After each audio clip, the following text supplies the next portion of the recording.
been more at stake? Uh, I mean, I envision us being here for sure. Had that confidence in us and everything that we've been putting our work into, and then coach as well. He helped us envision this prior to the season starting and us actually being here where we are right now. So. How much fun has this season been for you? I mean, it just seems like the bond between the guys in the locker room and the vibes here have just been so good. I guess how has it felt for you? This is probably this is probably the most fun I've had playing football. It's just being around a great group of guys. Everybody's looking forward to coming into work every day. You're away from them, you come back, you miss them. You might have been gone from them for 12 hours, 6 hours, but it's just that bond that you guys that we've created amongst each other, and it's crazy because it's a lot of our first times together. But that bond, just time that you get to spend together and making those real connections that when you get into battle, that'll really matter. Like, hey, this is my fox in the hole. I can depend on him, and vice versa. He's going to depend on me. Aaron, you mentioned early in the season kind of the prehab routine you use to keep your body fresh for practice. How much of a difference has that made to get through the season without missing a game, or what do you think has been the key to getting to this point? I think that's a huge part of it. Our strength staff, and then the training staff as well, and then coach taking care of us as well. So I think it's a little mix of everything, and then as well as me taking care of my body as well, and the best ability is availability, so just trying to be out there as much as I can for my teammates and be there to help. What do you see in this Packers defense as they get now into 4 months with this new coordinator? A team that flies around. They've always played as 11. They've always ran to the ball, but just the way they're attacking, whether it's them getting off the ball or when they're sending a blitz, you can see they're pinning their air back and they're coming with intentions. So just got to be ready for that. We're kind of, with us being playing each other twice a year, kind of familiar, even though, like you said, it is a new defense.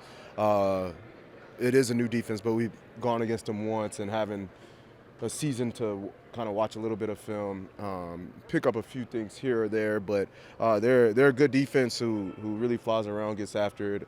They have pieces at every level. Just for you, what did you learn just about your emotions facing your former team that first time, and how equipped do you feel to kind of go back at it this time?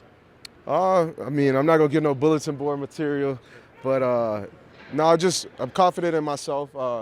Practice against a lot of those guys when you're in camp, it's ones versus ones, so you're going against some of those guys, but it's also they respect you because they were on your team or they see the work that you put in, but you want to gain their respect in another way from playing against them. Like, hey, this dude is really as good as I thought he was, or having played against him now, or something like that, but just really make it is what it is. It's a game. Go out there and have fun, and remind them who I am. Getting the 1,000-yard mark mean anything? Oh, definitely. I think this one meant even more with, me turning 30, people, the backs age at this time. That's when they decline, this, that, and the other.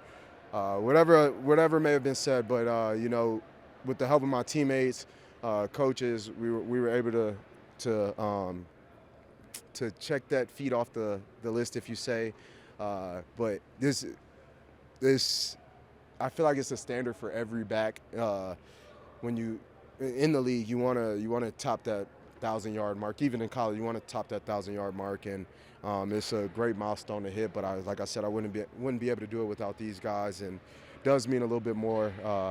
Especially what has it been 2 years since I've probably gotten 1,000. So it just showed that I got a lot of juice and proved people wrong.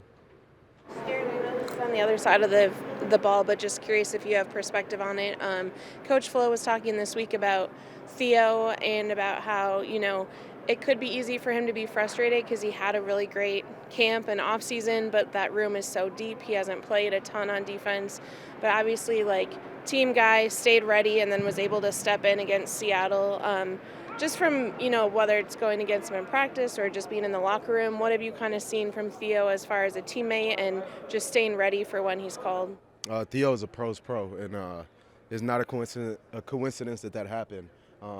He comes to work every day. Like you said, you never hear him complain. You never hear him complaining about anything. He's just here, ready to work. He's taking it all in. When he's servicing the offense, he's giving us great looks, communicating with us. Hey, this is what I saw, or this is what you can expect, because we don't always see it how defensive players see it. So that part, and then I say good things come to those who wait as well.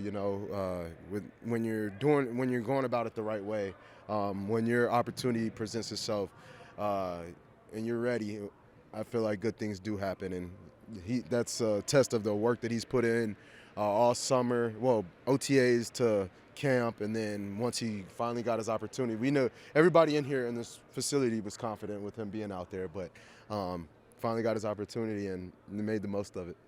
There have been a number of times this year Sam's gone down, shook off the pain, and come back and made a big play. Like, just what have you learned about his toughness, and what do you appreciate about it?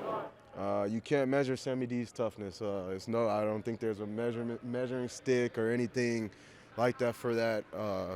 We need him. It's a close game. He's going to do anything he can to be out there with us. He's going to push that pain aside, and he's like, hey, I can think about that in 20 minutes. I'll be fine with you guys. And then you may see him hobbling back out there, but he's giving it his all, and that speaks volumes of him. He plays with his heart, and that's another thing you can't measure. Do you feed off of that as a team? It really gets me going. It makes me want to do that much more to protect him when he's back there, or when he's throwing the ball, give him that much more time. Because like I said, we already know if we give him enough time, if we have the best receivers in the game, he's going to be able to find one of them open, and there's going to be a big play. So we just got to give him the time and keep him clean and not have him hobbling back on the field like that. The way that you played down the stretch last year with the 100-yard games and into the playoffs, was there anything that you took away from your performances in those huge games last year that you've carried over with you into this situation? When you want to be at your best, like late into the season, going into the playoffs, just kind of catching that stride.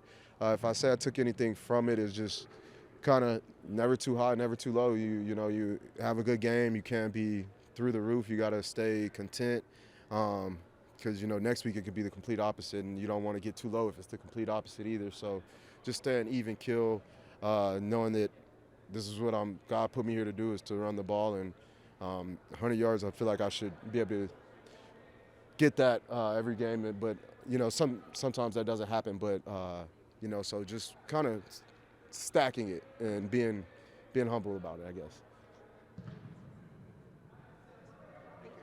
Thank you.